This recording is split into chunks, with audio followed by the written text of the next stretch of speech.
Você tem que tomar uma decisão. Ou você deixa ir do jeito que está indo, morro abaixo, ou você faz igual a águia.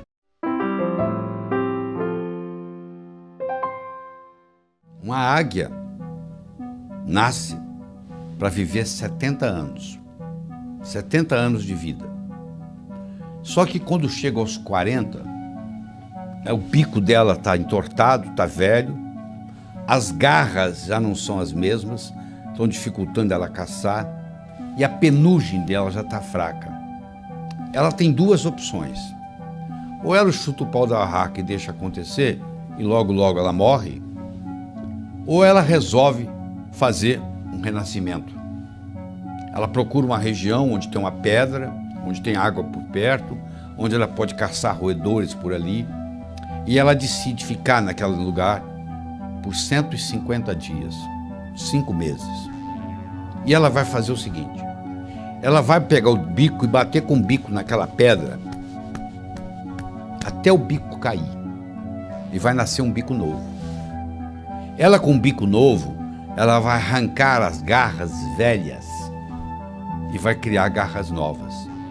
E ela com o bico novo e as garras novas, ela vai tirar toda a penugem envelhecida e vai nascer penugem nova. E com 150 dias, com 5 meses, ela completa esse ciclo. E ela agora está de bico novo, garra nova, penugem nova. E ela agora está habilitada a voltar a caçar e a voar por mais 30 anos. Eu não sei qual a sua idade, mas eu sei que vai chegar um momento, se já não chegou na sua vida, que você tem que tomar uma decisão. Ou você deixa ir do jeito que está indo, morro abaixo, ou você faz igual a águia. Nós vamos agora aprender realizando suas metas. Primeiro você transforma os seus sonhos em metas. Depois você transforma suas metas em realidade. Como é que você faz isso? Muito simples. Primeiro, tem que ser sua. Por que você está estudando medicina? Ah, porque o papai gosta. Então manda seu pai fazer o vestibular. Ninguém tem direito de escolher profissão para os outros. Você tem que ter a meta sua, só pelo prazer de ter, para ela se manifestar no universo. É só isto, mais nada. O dinheiro vem como consequência. Então primeiro tem que ser sua. Você está fazendo o que você gosta? Se não tiver, você muda. Segundo, a sua meta tem que ser grande. Você tem que mirar na lua, porque se você errar, você ainda vai estar entre as estrelas. Em 1976, quando eu me mudei para os Estados Unidos, eu falei para um amigo meu, em 3 anos eu vou ensinar cardiologia para os americanos. Ele riu de mim. Sabe quanto tempo levou? Em 8 meses eu dei a minha primeira apresentação em Washington, D.C., para 400 cardiologistas. Quando eu contei para o meu amigo, ele riu, eu sabia que o tamanho estava bom. Tenha metas grandes, que você vale a pena você brigar por elas, porque meta pequena não lhe estimula. Se você mirar na lua e errar, você vai estar entre as estrelas. Tem que ser grande. Terceiro, ela tem que ser positiva. Não é o que você não quer, é o que você quer. O que você quer na vida? Eu não quero doença, eu não quero pobreza. Eu não estou perguntando o que você não quer. Eu quero saber o que você quer. Se você se concentra no que você não quer, ao invés de se concentrar no que você quer, é como se você estivesse dirigindo um carro olhando pelo retrovisor. Você sabe de onde você está vindo, você não sabe para onde você está indo. Você tem que concentrar naquilo que você quer. Colocar energia. Eu não quero ser igual ao meu pai. Ser igualzinho ao seu pai. Todo mundo sabe disso, menos você. Porque quando você diz eu não quero ser gordo, você pensa em gordura. Quando você diz eu não quero ser pobre, você pensa em pobreza. Você sabe que tudo é criado 2 vezes. Primeiro você cria aqui, depois você se manifesta. Manifesta no seu universo físico. Você tem que ter objetividade, ela tem que ser objetiva. Ela tem que ser datada. Tem que ter uma data. Quando que você quer isso? Ela tem que ser específica. O cérebro trabalha ciberneticamente. Cibernética trabalha com especificidade. Você imagina um termostato no ar-condicionado de uma sala e você pergunta para mim que temperatura que eu coloco aqui. Eu falo mais ou menos. Você vai colocar o quê? Agora se eu falar 21 graus Celsius, você vai lá e coloca. O que você quer? Eu quero dinheiro. Dinheiro você já tem no bolso. Ah, eu quero mais. Vou te dar mais $1, tá bom? Não adianta, não é só. Você tem que ser específico. Você quer quanto? Eu quero $50 mil na minha conta até o final do ano que vem. Eu não estou garantindo que você vai obtê-lo, mas eu posso lhe dizer que a chance de você obter aumentou violentamente. E todas as vezes que você quiser chegar a algum lugar, você tem que saber de onde você está saindo. Uma vez eu estava dando um curso nos Estados Unidos, o sujeito falou assim, eu quero $50 mil na minha conta até o final do ano. Eu falei, quanto você tem? Ele falou, não sei. 2 semanas depois ele me liga, você não vai acreditar, eu somei o que eu tinha no banco, eu tenho $55 mil. Ou seja, ele estava pedindo o que ele já tinha. Aliás, ele não é o único na jogada. Tem gente que diz assim, Deus, meu Deus, eu quero talento. O que você acha que é talento, meu? Você acha que o pianista, ele sentou no piano e tocou? Ele praticou anos e anos e anos e anos para chegar lá. É verdade? Você acha que essa eloquência que eu tenho aqui conversando com você diretamente, isso apareceu da noite para o dia? Eu dou aula desde os 12 anos de idade. Então, essa história de talento tem muito a ver com a prática. Quanto mais você pratica, mais sortudo você fica. A sua meta tem que ser específica. Ela tem que ser datada. Você tem que saber de onde você está saindo. Qualquer lugar que você quiser, você liga para mim e diz assim, como é que eu chego aí? Eu pergunto de onde você está. Onde você está? Ah, não sei. Então eu não posso lhe ajudar. Você precisa ir a qualquer lugar, você tem que saber de onde você está saindo. Quais são as suas qualidades. Põe uma meta que seja significativa. Ela tem que ter uma importância para você e para os outros. Não é uma coisa que só você vai se beneficiar. Se só você se beneficiar, ela não é ecológica. Às vezes ela não é ecológica nem para você. Ecológica, a meta sendo ecológica é importante. Eu não posso divulgar o meu trabalho pelo mundo todo e ao mesmo tempo passar 5 dias da semana com os meus filhos, com a minha família. Se eu quiser fazer a mesma coisa, simultaneamente, divulgar o meu trabalho e passar 5 dias com a minha família por semana, uma dessas duas não é ecológica, porque uma vai brigar com a outra. Porque eu estou querendo criar 2 metas praticamente antagônicas. Eu não posso viajar pelo mundo todo, pelo Brasil todo, e ao mesmo tempo ficar 5 dias com a minha família por semana. Então você tem que ver que uma meta não pode ir contra a outra. A sua meta, ela tem que ser relembrada com frequência. Não é você chegar no dia 31 de dezembro e escrever o que você quer para o ano seguinte, você tem que estar constantemente olhando o que eu quero, às vezes muda. Às vezes você perde o interesse, às vezes uma meta que você tinha, você fala, não quero mais. Eu tinha vontade de ter essa meta, hoje eu não quero mais, porque às vezes você trabalha anos por uma meta que você queria, e você esqueceu que não quer mais, e quando termina, e aí? E agora? Ah, eu não quero isso mais. Você podia ter decidido isso muito tempo atrás, porque os seus valores mudam, os seus interesses mudam. Quando eu tinha 20 anos de idade, eu era capaz de viajar 10, 20, 30 horas para pular carnaval. Hoje eu quero distância de carnaval. Ou seja, os meus interesses mudaram, os seus também. Avalie aquilo que mudou e não fique batalhando naquilo que você realmente às vezes não quer mais. Você tem também de fazer aquela divisão. Todas essas metas com essas características e divididas, aí sim vai ter um impacto diferente na sua vida. E você tem que fazer a meta, não é o que você quer em 1 ano, 2, 5, 10, não. É o contrário. É o que você quer em 10 anos, o que você quer em 5, é de lá para cá, ou seja, do futuro para o presente. Onde que eu quero estar daqui 10 anos? Para eu estar lá daqui 10 anos, onde que eu tenho que estar daqui 5? Para estar lá daqui 5, onde que eu tenho que estar daqui 1? Para estar lá daqui 1, onde que eu tenho que estar e assim por diante. Aí você descobre o que você vai ter que fazer amanhã de manhã, mas olhando lá na frente, nos 10 anos. Parece uma coisa simples, mas faz uma diferença enorme. Você primeiro olhar lá nos 10 anos e trazer de lá para cá, do que daqui para lá. Então, com essas características que eu acabei de lhe apresentar, eu acho que você deve escutar, assistir esse vídeo várias vezes seguidas para saber as características da meta ser grande, ser sua, ser positiva, ser objetiva, ser datada, ser específica, ser significativa, ser ecológica, ser relembrada e ser comensurável. Uma coisa tem que ser medido. O que você quer? Eu quero mais felicidade. O que você quer? 20% mais feliz esse ano do que ano passado? Pode medir felicidade. Felicidade não é meta. Felicidade é estado de espírito. Fica feliz agora. O que está te segurando? Meta é uma coisa que você tem que estar num ponto e tem que chegar no outro. Existem etapas. Felicidade você não precisa de etapas. Você pode ficar feliz agora. Então meta é coisa comensurável. Você pode medir. Eu quero isso, eu quero aquilo, eu quero tanto no banco. E isso tudo tem que ser relembrado com frequência. No momento que você começa a trabalhar com tudo isto, e eu criei um mnemônico chamado Pode-se Crer, que ajuda você a relembrar todos esses tópicos que nós acabamos de discutir. Quando você começa a trabalhar com isto, e na hora que você escreve a sua meta, você leva em consideração todos esses pontos, o que vai acontecer é que as suas metas vão se manifestar numa velocidade enorme. Você quer um carro? Tá bom, que marca, que cor, como que é o painel, como que é o estufamento e etc. No momento que você começa com mais detalhes, no processo cibernético, isso se manifesta de uma forma diferente. O bolo do sucesso, onde eu escolhi 6 ingredientes. O primeiro é você ter uma boa autoestima. O número 1 é você. Primeiro você cuida de você. Você já viu no avião?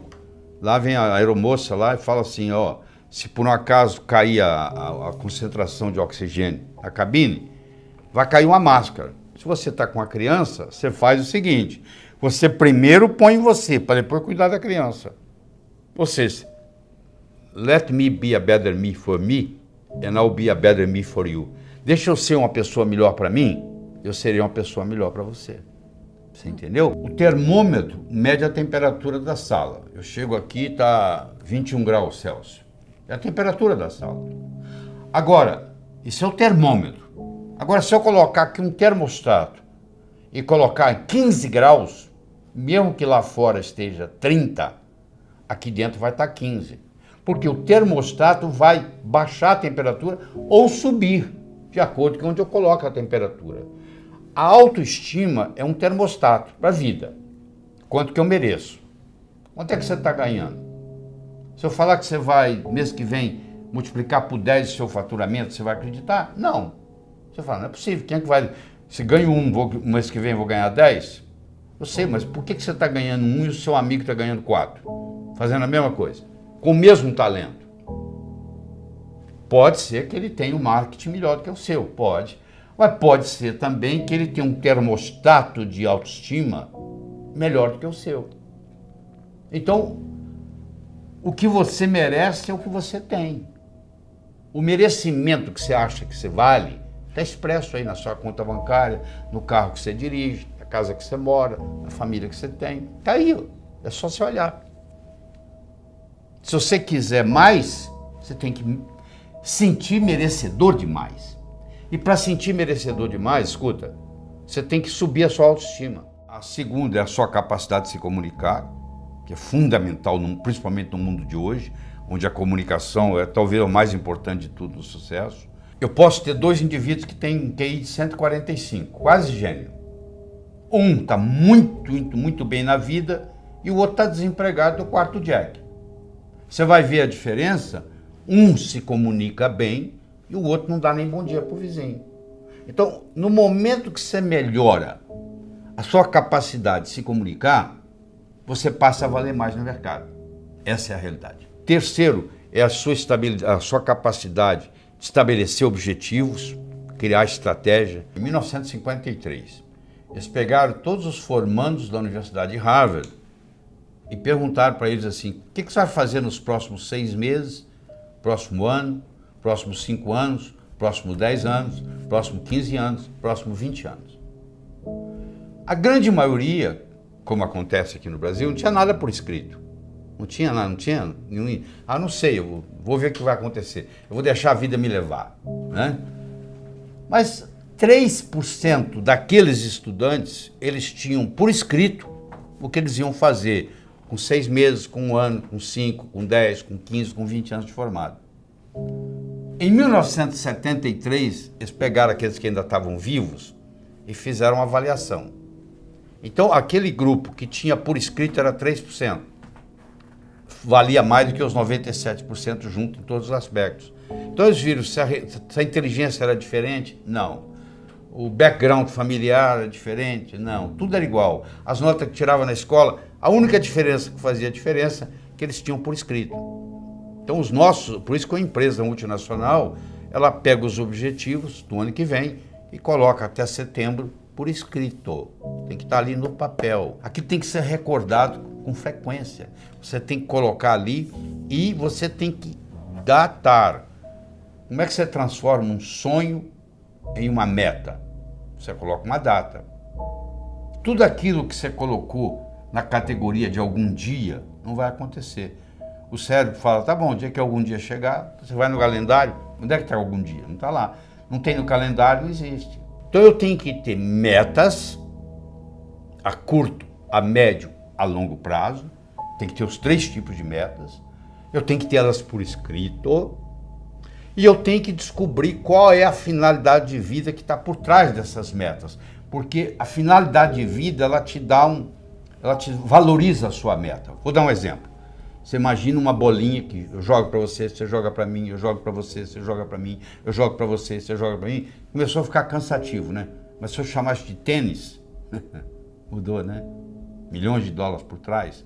Enquanto era uma bolinha para lá e para cá, você não estava dando valor. Na hora que eu falei tênis, mudou. É assim, uma meta que talvez não tenha importância, mas se ela está encaixada dentro da minha finalidade de vida, ela valoriza. E eu vou estar disposto a ter mais esforço para que ela aconteça. A sua atitude determina a sua altitude na vida, a sua dedicação ao trabalho e a sua ambição saudável. Então são 6 elementos, ó. A boa autoestima, boa comunicação, saber estabelecer metas, ter uma atitude positiva, dedicação ao trabalho de uma forma inteligente e hoje melhor do que ontem, amanhã melhor do que hoje. O japonês chama de Kaizen, que é melhora contínua. A palavra Kaizen, no Japão, 1945, Hiroshima, Nagasaki, 40% do Japão destruído. Com essa simples filosofia de uma palavra, que é K-A-I-N-Z-N, Kaizen, que é melhora contínua, o Japão saiu de lá e hoje ele é o 3º per capita no mundo, entendeu? 3º país mais desenvolvido do mundo, então, ou seja, está lá no pódio. Saiu de 40% destruído, é um arquipélago com mais de 3.000 ilhas, não é um continente, muito complicado, mas, no entanto, com a filosofia Kaizen, que é melhora contínua, que eu recomendo você adotar isso, eu adotei isso na minha vida, hoje é melhor do que ontem, amanhã é melhor do que hoje, e aí você junta esses 6 ingredientes com a pitadinha do que eu chamo a diferença entre o profissional e o amador. O que difere o profissional do amador? Paciência e persistência. Porque o amador, se não der certo, ele chuta o pau da barraca. O profissional sabe que o amanhecer só vem depois da noite ter passado. Que Roma não foi construída em um dia. Então tem que ser de grão em grão a galinha enche o papo. Então tem que ser aos pouquinhos para chegar lá. Então eu coloco esses 6 ingredientes com paciência e persistência e o resultado só pode ser um: obter aquilo que você quer. Imagina uma vaca subindo o morro. Você pensa que é a vaca que determina onde que ela pisa? Não. Quem determina onde a vaca pisa não é a vaca, é a estrutura do terreno. Sabia disso? A única coisa que a vaca faz, ela procura o caminho mais fácil. A mesma coisa ocorre conosco. O nosso comportamento vai depender da nossa estrutura psicológica. Força de vontade não adianta nada. Você pega uma bola de futebol, coloca no fundo de uma piscina e segura lá por quanto tempo? A estrutura da bola foi feita para flutuar. Então na hora que você soltar, ela vai para a superfície. Do mesmo modo que a estrutura de uma pedra foi para ficar no fundo. Você não consegue segurá-la na superfície. Você vai cansar, ela vai afundar. Então o mais importante de tudo é você determinar a sua estrutura psicológica, é você mudar essa estrutura psicológica, ou seja, você está preparando a sua estrutura psicológica. Preparando como? Fazendo aquelas escolhas que nós já discutimos. Eu escolho ser sadio. É muito diferente de você não ser doente, sabia disso? A maioria não é doente, você vai no médico, você não tem diagnóstico de doença nenhuma. Não significa que você seja sadio. Ser sadio significa ter energia para implementar tudo que você tem na cabeça. E poucas pessoas são sadias, a maioria não é doente. É muito diferente ser sadio e não ser doente. Eu escolho ser a força criadora na minha vida. Eu escolho ser sincero para comigo mesmo. Significa quando eu digo sim é sim, quando eu digo não é não. Todas as vezes que você diz sim e gostaria de dizer não, um pedacinho de você morre. Isso, quando você faz essa estrutura, você está se estruturando para longo prazo, para fazer um processo de longa duração. Aí sim se mantém. Porque se você fizer só com a força de vontade, é aquilo que ocorre no 31 de dezembro. Uma semana depois, não tem mais nada. Agora, se você mexe na sua estrutura psicológica e implementa isso, isso fica uma coisa constante. E um modo de você fazê-lo é você ter os seus sonhos, você ter as suas metas e você manter os seus olhos nas metas. Sabe qual a diferença entre etapa e obstáculo? Se você está no ponto A e quer ir para o ponto B, existe um espaço para percorrer entre o ponto A e o ponto B.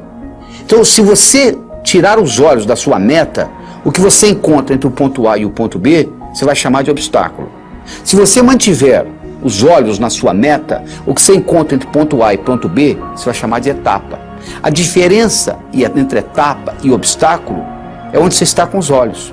Então, manter os seus olhos a longo prazo é muito importante, porque se você só tem metas curtas, o seu chefe briga com você amanhã de manhã e estragou seu dia. Agora, se você está interessado daqui 5 anos, daqui 10 anos, daqui 20 anos, o seu chefe brigar com você amanhã de manhã não vai fazer diferença nenhuma, porque você está preocupado lá na frente.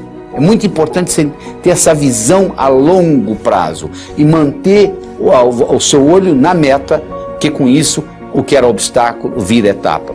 Mas ao mesmo tempo, você tem que saber dividir as suas metas. Porque se eu te der um salame para você comer, sem cortá-lo, você provavelmente não vai gostar, mesmo que você goste de salame.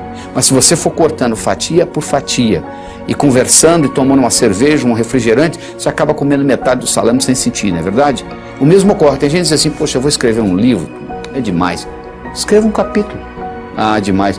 Escreva um parágrafo, escreva uma frase.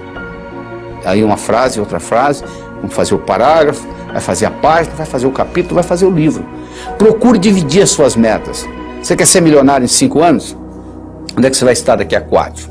E daqui a 3? E daqui a 2? E daqui a 1? E daqui a 6 meses? E daqui a 30 dias? E daqui a uma semana? O que você vai fazer amanhã de manhã para ser milionário daqui a 5 anos? Não é só esperar o tempo passar, não. O bonito é que quando você divide isto, o que você tem que fazer amanhã de manhã, diferente do que você teria que fazer se não tivesse essa meta, não vai ser quase nada. Porque a meta vai sendo diluída. Então, um dos grandes segredos que existe em pessoas atingirem as metas é você ser capaz de quebrar a sua meta em pequenos espaços, em pequenas fatias, e você vai executando uma após outra, e o cérebro vai sendo treinado com isto, e sucesso atrai sucesso. Você sabe que semelhante atrai semelhante. Se você abrir a torneira da cozinha, da sua pia, na cozinha sai água, para onde que vai a água? Para o esgoto. E o esgoto? Vai para o rio. E o rio vai para o mar. A água vai para a água, não é verdade? Para onde que vai o ódio? Para quem tem ódio. E amor? Para quem tem amor. E dinheiro? Vai para o pobre? Não, para quem tem dinheiro. E sucesso? Vai para onde? Para quem tem sucesso. Então esses pequenos sucessos vão atraindo mais sucesso na sua vida. Semelhante atrai semelhante. Então à medida que você vai fazendo isso, você vai preparando essa caminhada. Mas tudo começa com essa estrutura psicológica. Quem determina onde a vaca pisa não é a vaca, é a estrutura do terreno. A única coisa que a vaca faz é procurar o caminho mais fácil. Nós também vivemos a nossa vida procurando o caminho mais fácil. O caminho mais fácil depende da nossa estrutura psicológica. E a nossa estrutura psicológica é codificada linguisticamente. Lembra que eu já falei que nós somos animais linguísticos. Então o melhor jeito de você se preparar para mudanças é você recodificar essa sua estrutura psicológica e fazer natural aquilo. Se você tem uma estrutura psicológica de levantar às 5 da manhã, se eu pedir para você ficar na cama até o meio-dia, é um martírio. Não é verdade? Se você tem uma estrutura psicológica de levantar ao meio-dia, se eu pedir para você levantar às 5 da manhã, vai ser um martírio. Para os dois. Porque o que determina o caminho mais fácil é a estrutura. Se a minha estrutura psicológica é de levantar às 6 da manhã, se eu ficar até às 8 na cama, eu vou ficar chateado. Agora, se eu tenho a estrutura psicológica de levantar às 6, não vai ser problema nenhum. Não será sacrifício, porque eu estou procurando o meu caminho mais fácil. Então, o que eu quero que você determine para você é o seguinte: qual é o seu caminho mais fácil? Quero que você determine para você quais são as suas metas a longo prazo, em termos de saúde, em termos de finanças, em termos de amizade, em termos de família. Daqui 5, daqui 10, daqui 15, daqui 20 anos. Porque você tem que saber quais são essas metas, para você manter o olho lá, para os seus obstáculos deixarem de serem obstáculos e se tornarem etapas. E lembre-se de dividir para somar. Ou seja, você quebra as suas metas em pequenos pedacinhos e com isso fica mais fácil a digestão. Com isso fica mais fácil você atingir uma por uma dessas metas. É a história do Coronel Sanders. Sanders tinha um apelido de coronel, Coronel Sanders. Coronel Sanders tinha um restaurante na beira de uma estrada. E os caminhoneiros passavam e paravam lá para comer a comida do Coronel Sanders, que ele era um bom chefe de cozinha. Especialmente, ele tinha uma receita que ele tinha ganho da avó dele, que era uma receita de galinha frita. Então, ele era famoso, o restaurante era famoso por causa da receita da avó do Coronel Sanders. O governo de Kentucky resolveu mudar a direção da estrada. E o seu restaurante, que era um restaurante de beira de estrada, deixou de ser de beira de estrada. E ele, com 65 anos de idade, ele resolveu, não tinha cliente, ninguém ia sair da rota para ir lá visitar o restaurante dele. Ele ficou sem cliente, como muitos restaurantes estão hoje sem clientes. E aí, o que aconteceu? Ele pediu aposentadoria. 65 anos, tinha direito ao Social Security, pediu aposentadoria. Quando chegou o primeiro cheque de aposentadoria dele, ele mostrou para a mulher dele e falou assim: como é que nós vamos viver nisso? Não pode ficar assim. A única coisa que o Coronel Sanders tinha era uma receita de galinha frita que ele ganhou da avó. Ele pegou aquela receita de galinha frita, ele visitou 21 restaurantes. Olha, eu tenho essa receita, eu tinha um restaurante na beira da estrada, ele deixou de ser na beira da estrada, entendeu? Eu quebrei, eu tive que me aposentar, você não quer, eu posso fazer aqui, a gente pode fazer uma parceria. Ninguém se interessou. Até que, finalmente, a persistência dele, o universo conspira a favor, chegou a hora. Ele chegou num deles e o indivíduo gostou da ideia. E falou assim, podemos fazer uma parceria. E a parceria começou. E aí foi fundado o Kentucky Fried Chicken. O Kentucky Fried Chicken, hoje, tem mais de 25 mil lojas. O Kentucky Fried Chicken domina o mercado de frango no Japão. E os importadores de frango do Brasil para o Japão, que o Japão é o maior importador de frango do Brasil, eles vendem principalmente para o Kentucky Fried Chicken. Então, o Coronel Sanders indiretamente está ajudando o Brasil. Agora eu lhe pergunto, um cara com 65 anos de idade, com um cheque de aposentadoria do Social Security, a única coisa que ele tinha com ele era uma receita de galinha frita. E ele consegue mudar o mercado de frango no mundo. Você está esperando o quê? Era uma vez, numa pequena ilha da Grécia, havia um sábio famosíssimo. Famoso porque, até aquele dia, todas as perguntas feitas a ele soube responder. E a fama dele transcendeu a Grécia. Vinha gente de longe. Mas um dia, um adolescente, conversando com um amigo dele adolescente, disse, eu acho que eu sei como é que eu vou enganar esse sábio. Eu vou pegar um pequeno passarinho, vou esconder nas minhas mãos, vou levar para ele e vou perguntar se está vivo ou morto. Se ele falar vivo, eu vou espremer e deixar cair morto nos pés dele. Se ele falar morto, eu vou abrir a mão, vou deixar o passarinho voar. Interessa que ele responder, dessa vez ele vai errar. Aí você imagina, o adolescente pegou o pequeno passarinho, colocou nas mãos, foi até o sábio, olhou pro sábio no olho e disse assim, sábio, diga-me, o passarinho nas minhas mãos está vivo ou morto? O sábio olhou para ele e disse, meu jovem, a resposta está nas suas mãos. Você que está aí, eu quero que você saiba que o seu sucesso, tanto pessoal quanto profissional, esteve, está e sempre estará nas suas mãos. Você não faz um bolo só com farinha, nem só com manteiga, nem só com ovos. Você precisa de vários ingredientes. O bolo da vida necessita vários ingredientes. E um desses ingredientes é o diálogo. Um desses ingredientes é a capacidade de se comunicar. Ele não é o único, mas ele é fundamental. A comunicação tem 3 níveis. O primeiro nível eu chamo de boca-ouvido. O segundo nível eu chamo de cérebro-cérebro. O terceiro nível eu chamo de coração-coração. Vamos começar com o primeiro nível. Boca-ouvido. Deixe-me primeiro fazer uma distinção para você. Ouvir e escutar não são sinônimos. Você ouve com o ouvido, você escuta com o cérebro. Você já foi alguma vez num restaurante e pediu ao garçom para lhe trazer uma água com gás e ele lhe trouxe uma água sem gás? Ou você fez uma solicitação e ele lhe trouxe outra? Aquele garçom, naquele momento que ele recebeu o seu pedido, ele estava operando no nível 1. No nível 1 ninguém é promovido. No nível 1 você não conquista as pessoas. No nível 1 você não vai para frente na vida. Não interessa a nota que você tirou na escola, isso não faz diferença.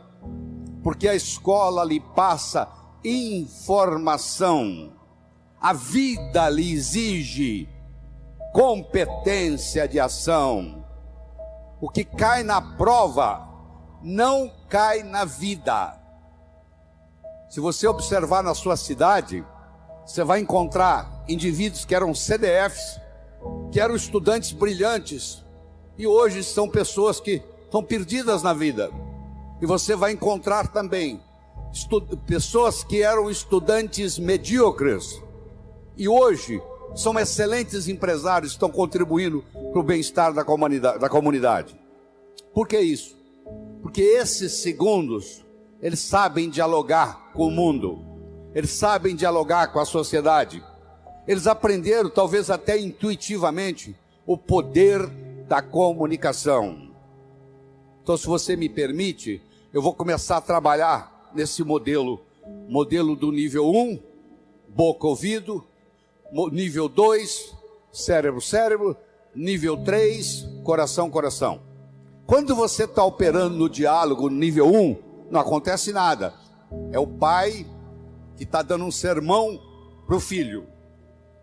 E entra num ouvido e sai no outro. E o pai não percebe que ele vem falando isso há 5 anos e não funcionou nada. Pelo contrário, o filho até ficou rebelde de escutar o pai falar aquilo. E o pai não se dá conta que aquilo não é diálogo, que é um monólogo que ele está falando para o vento, porque está entrando no ouvido e saindo no outro. Eu só posso me comunicar com vocês se nós fizermos uma conversa que interesse vocês. Não tem outro jeito. No diálogo, na comunicação, nós temos que modificar um pouquinho aquela frase que você conhece. A frase é assim: faça aos outros o que você gostaria que fosse feito a você. A verdade não é bem essa. Faça aos outros o que os outros gostariam que fosse feito a eles. Se eu convidar você para jantar na minha casa em São Paulo, eu não vou lhe servir o meu prato favorito. Pode ser que você nem coma. Eu vou perguntar o que você gosta. Se eu quero agradar alguém num processo de diálogo, eu tenho que ver o que a outra pessoa quer ouvir. Eu vou começar por ali, e não o que eu quero passar. Quero que você entenda isso. Faça aos outros o que os outros gostariam que fosse feito a eles. Eu quero mostrar o meu ponto de vista para você, mas eu não me preocupo como que você vai receber esse ponto de vista. Aí sabe o que acontece? A natureza colocou um ouvido no mesmo nível do outro. Entra num ouvido e sai no outro. Aí não deixa de ser diálogo, passa a ser monólogo, porque não tem repercussão. Para esse diálogo se ocorrer, primeiro eu tenho que ter uma mensagem forte.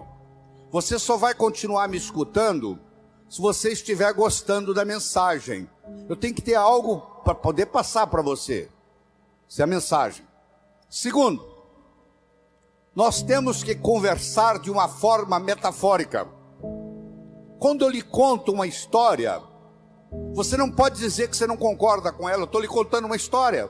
E dentro da história, eu coloco a ideia que eu quero passar para você. Era uma vez um navio de alta prioridade, porque carregava ouro. E de repente o motor desse navio enguiçou. E o dono do navio disse: para. Traga aqui o melhor mecânico da região. Eles trouxeram. Ele trabalhou um dia inteiro, não conseguiu consertar o motor. Ele disse: para. Traga aqui o melhor engenheiro mecânico do país mais próximo. Eles trouxeram. Ele trabalhou 2 dias, não conseguiu consertar o navio. Ele disse: para. Traga aqui de onde estiver, de helicóptero, quem montou essa máquina desse navio. E eles procuraram, encontraram e trouxeram ele e um assistente. E eles desceram no navio de helicóptero, foram até a casa de máquinas, escutaram o barulho da tubulação, tocaram nos tubos, e tinha uma válvulazinha vermelha num canto.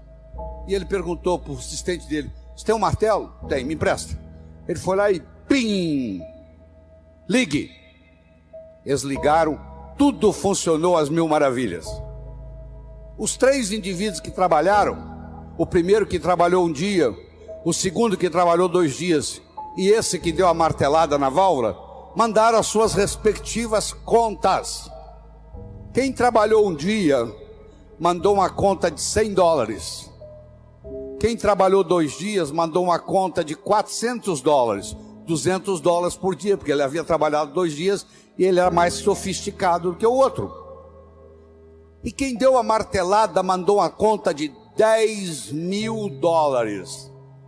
O dono do navio falou: eu vou pagar, porque ele consertou o meu navio, mas eu só pago com uma condição: que ele mostre como é que ele chegou à conclusão de me cobrar $10.000. E ele mandou um bilhete para o dono do navio: para dar a martelada, $1. Para saber onde bater com o martelo, 9.999. Olha que interessante. Você imagine que nós estamos almoçando e eu conto essa história para você. Aí nós estamos num diálogo, almoçando.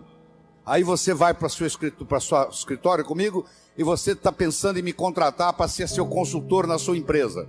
E você pergunta assim: doutor Laí, qual é a sua remuneração? E eu falo um preço elevado. Ao invés dele você falar é caro, você vai pensar assim: esse cara sabe onde bater com o martelo. Eu preparei o seu cérebro para escutar o meu diálogo com você. Através de quê? Através de uma história, através de uma metáfora. A pessoa que sabe dialogar, ela conversa metaforicamente. O político que ganha a eleição é um contador de histórias. O padre que faz o sermão que agrada a todos é um contador de história. Porque quando você está contando uma história, a mente crítica baixa. Você conta a história e leva o que você quer levar junto da mensagem. E a mensagem entra na estrutura psicológica. Terceira coisa importante no diálogo é uma linguagem apropriada. Você já foi a um médico e o médico começa a usar aquela terminologia médica que só ele entende. E aí você volta e a sua família te pergunta: e aí, o que você tem? O que o médico falou? Ah, não entendi o que o médico falou. Esse médico não tem nada de inteligente. Ele tem que conversar numa linguagem que o paciente entenda. A própria Bíblia tem uma citação dizendo que se você não falar a linguagem de quem está lhe escutando, você está falando aos ares. E outra coisa importante é a percepção. Uma coisa é o que você está passando, a outra coisa é que o outro está captando. Ah, você é um vendedor? Sou. Você é um bom vendedor? Ótimo vendedor. E aí, você tem vendido bem? Não, tem vendido muito mal. Então você não é um bom vendedor. O aluno que diz que é bom aluno, ele tem que me mostrar um boletim bom. Eu não conheço bom aluno com boletim ruim. O mínimo que você tem que me mostrar como bom aluno são boas notas no boletim. Isso lhe caracteriza como bom aluno.